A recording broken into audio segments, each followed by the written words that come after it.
This is Pastor Ian Morris, and we are here again looking at the root cause. The root cause. The last time we were here, we stopped at the fact that following the conquest of Mesopotamia by the Persians, the Babylonian priesthood had fled from Babylon to Pergamum. We are going to pick up from this fact. Let's bow our heads to pray. Heavenly Father, come near to us. Put your words in my mouth. A life cool from off thy altar on my tongue. Come and reason with us according to Isaiah 1. And may people hear your voice. May truth be clarified. In Jesus' name, amen. So following the conquest of Mesopotamia, when Babylon lost the battle, and the Medes and the Persians, at that time, particularly the Persians, because they were so dominant, many historians would say the Persians. The Babylonian priesthood fled to Pergamum in Asia Minor. There they erected Acropolis temples of Pergamum in honor of the Greek pantheon, but continued to worship the Babylonian mystery god under the name Saturnus. And we ended by quoting Cardinal Gibbons. The Babylonian mysteries were preserved in the temple of Zeus at Pergamum and transferred to Rome in 133 BC. The penetration of the religion of Babylon became so general that Rome was called the New Babylon. I think I made a mistake the last time I said the New Rome. But it's the New Babylon. And I want to make it clear, my brothers and sisters, because when the church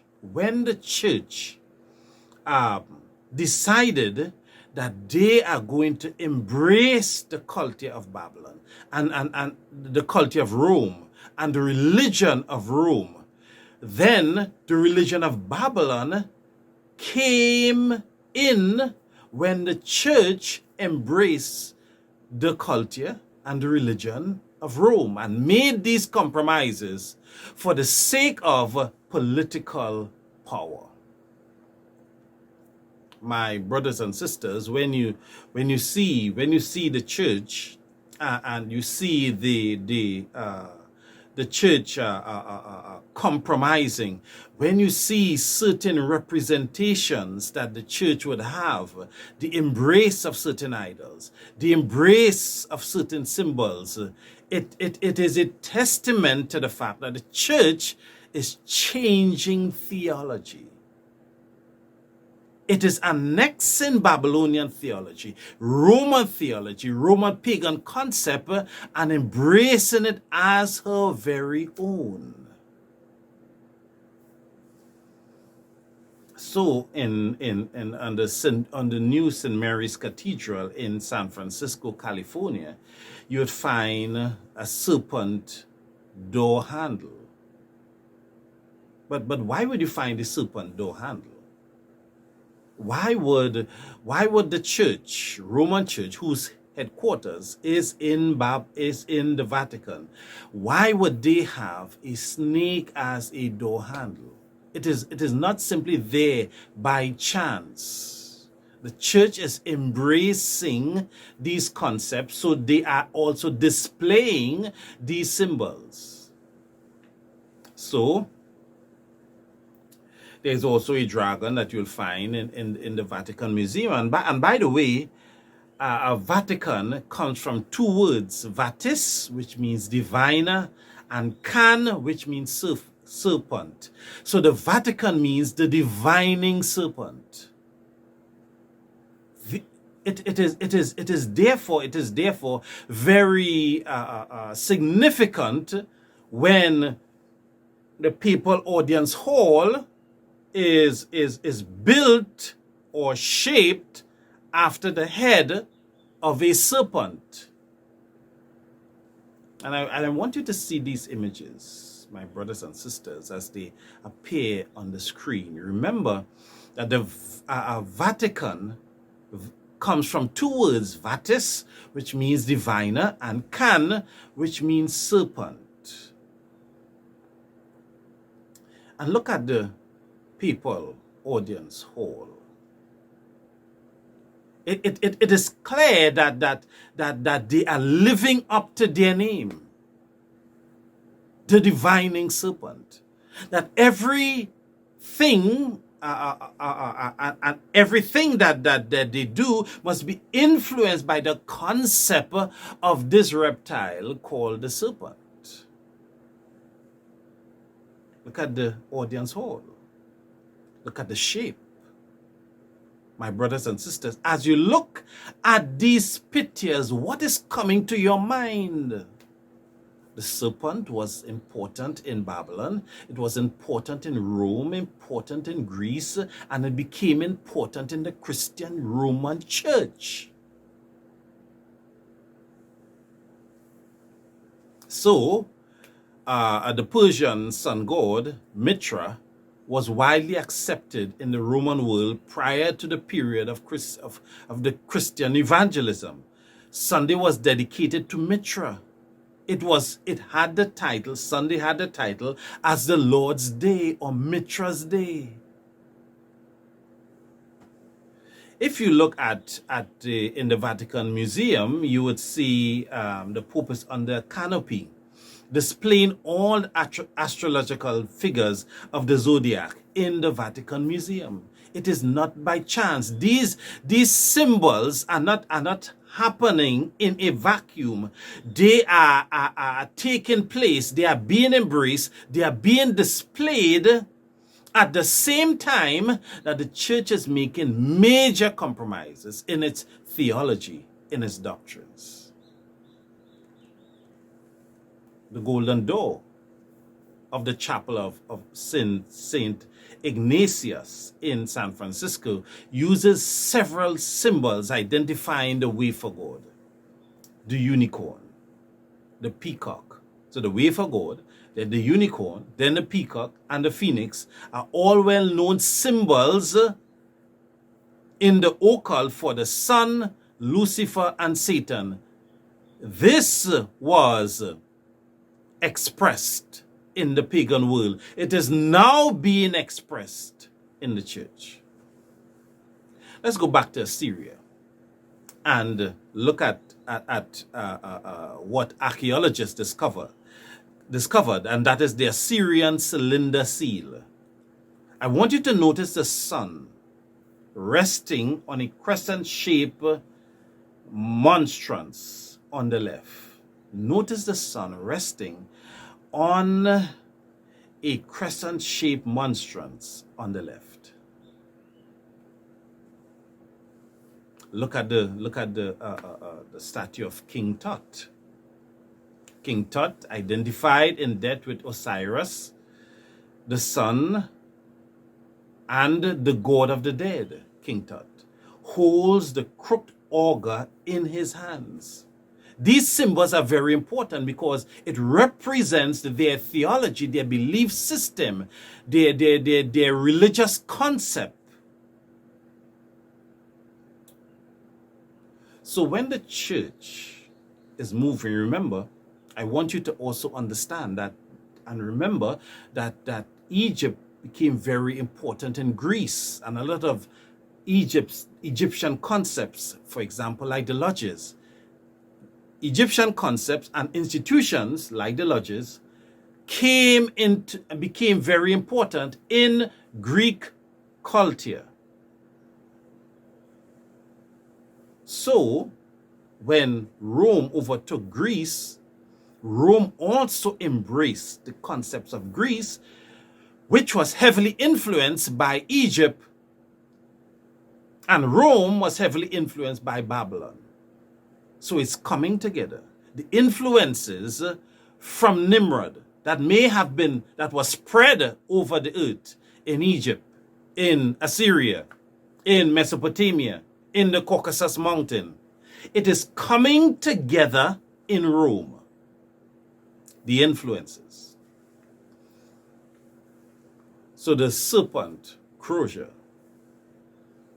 was commonly carried by bishops and is commonly carried by bishops and high Catholic Church officials during the Middle Ages. So this crozier was said to represent the shepherd's crook, but the crozier does not represent the shepherd's crook, actually. It actually can be traced to the divining staff of the augur of Phoenix, Maximus of ancient Rome, who inherited it from the priests of Babylon. And this you'll find, my brothers and sisters, just look at the information. You can go to Encyclopedia Britannica, you can go to a lot of these encyclopedias, and you would get the same information that I'm talking about here. So it is unrealistic to assume, the encyclopedia is saying, to assume that shepherds in old times of nomadic existence would have been using wooden rods with handles like the one shown above or anything like it.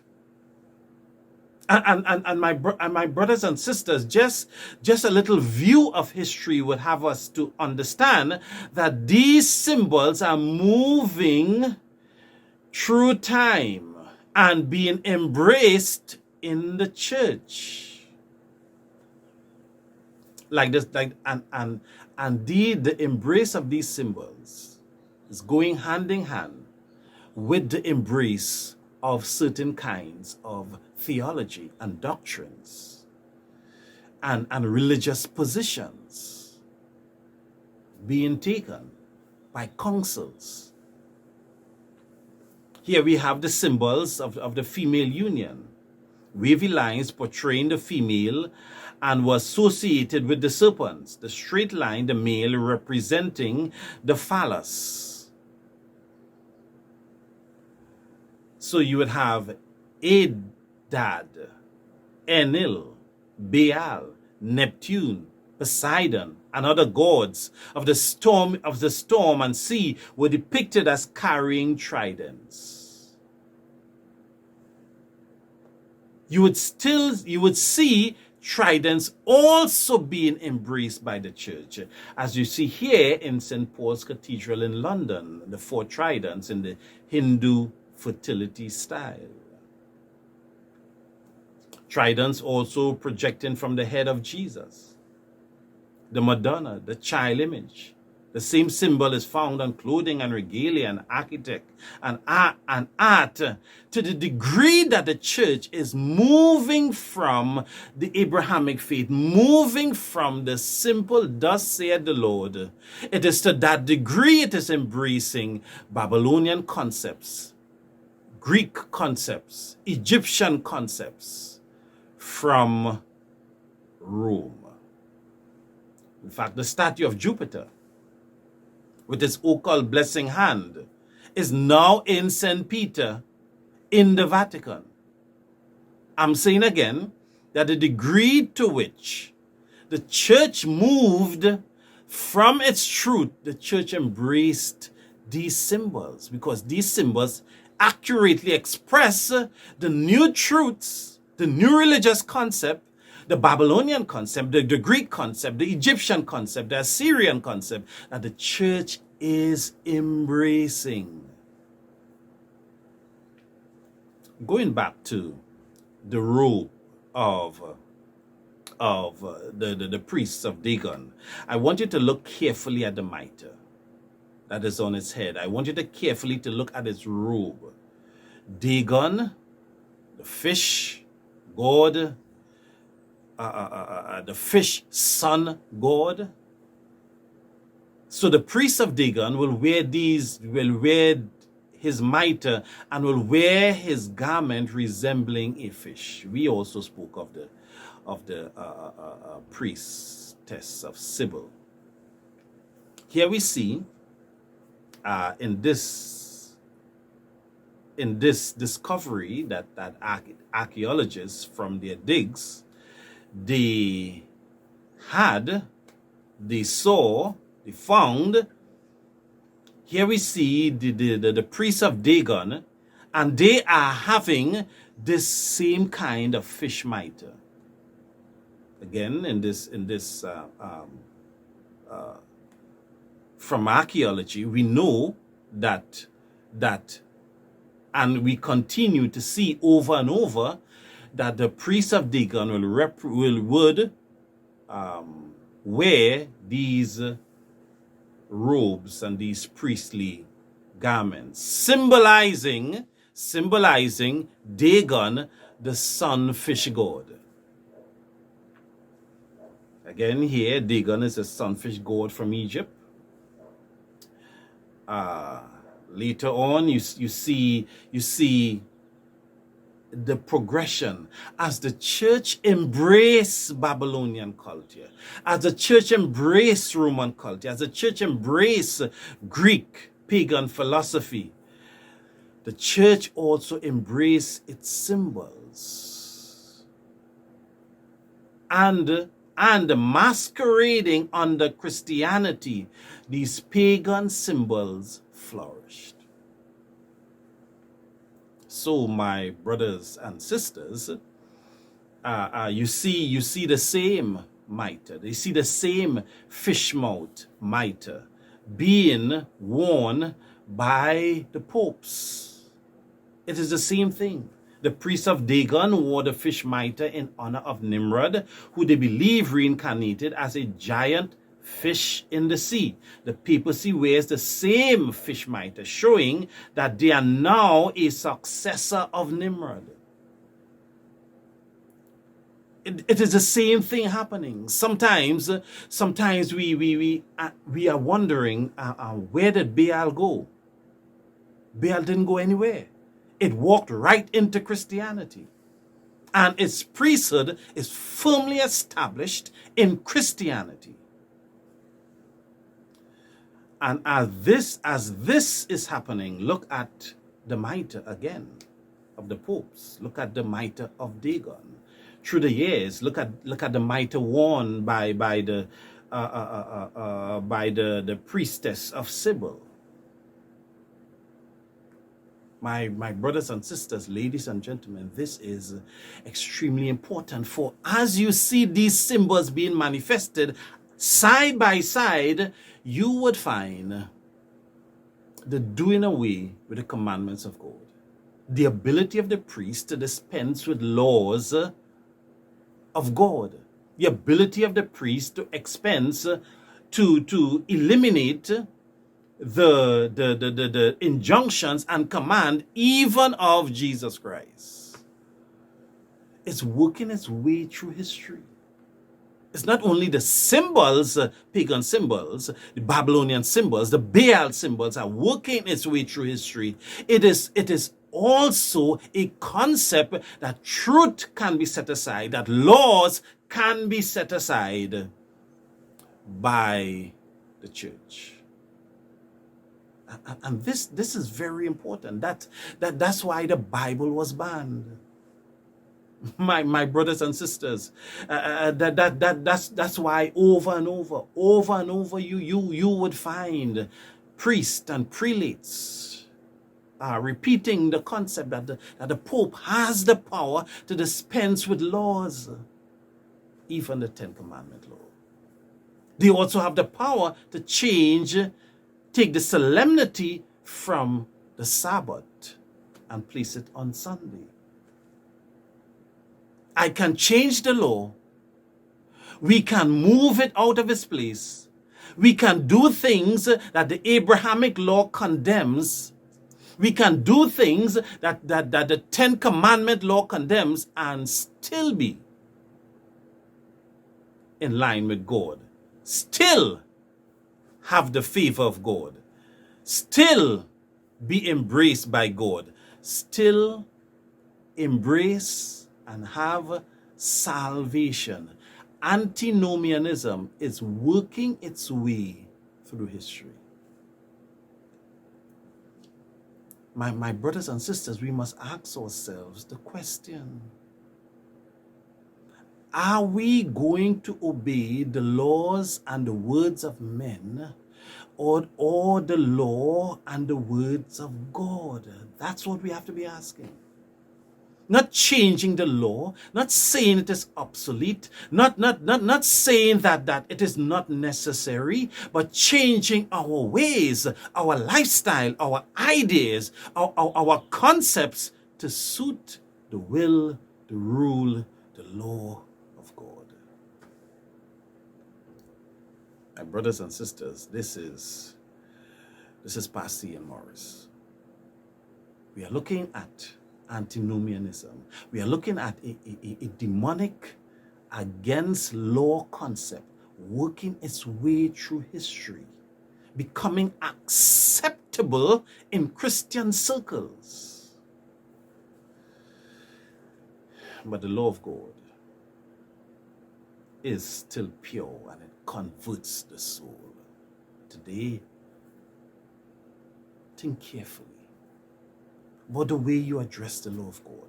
Would the law of God be the cause of salvation? No. Can you be saved by rejecting it? The answer is no. Because the law of God is wrapped up in his Son, Jesus Christ. It is he that is the giver of the law. If you look at the Bible in the book of Matthew chapter 5, the Beatitudes, Matthew chapter 5 and Matthew chapter 6, and I would like you to read it for yourselves, my brothers and sisters. Jesus and his grace would not diminish the law. Not one jot, you would say, and not one tittle. He would not diminish the law, but he would magnify the law. I've not come to destroy the law or to decathlosize the law. I've come to pluricide. I've come to magnify the law. Read the chapter. Do those two entire chapters in the book of Matthew, chapter 5 and Matthew chapter 6.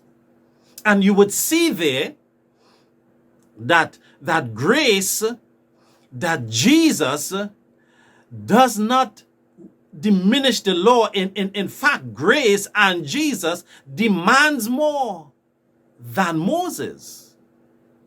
Oh, some people would say, come on, preacher, Jesus does not demand more than Moses. The answer is yes. Read Matthew chapter 5 and Matthew chapter 6. So so Jesus would say in the Beatitudes, on the Mount of Olives, Jesus would say, you know, the law says, if you go with a woman and you commit adultery, you have sinned. You have broken the law. You have committed adultery. But I say, if you look on a woman and lust after her, you have committed adultery. If you commit murder, but if you call your brother Raka, you shall have hellfire. If you diminish your brother, if you destroy him, if you hate your brother without a just cause, it's the same damnation. Jesus always demands more. Grace demands more. Grace does not demand less. Grace is not against the law. Grace does not release you from the law, but it gives you the power to keep it.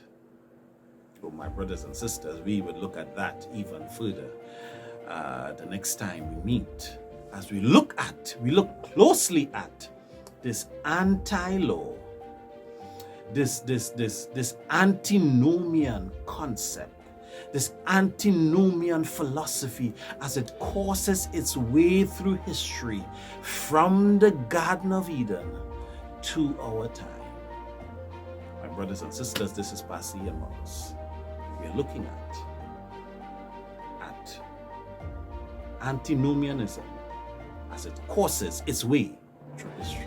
God bless you. In Jesus' name.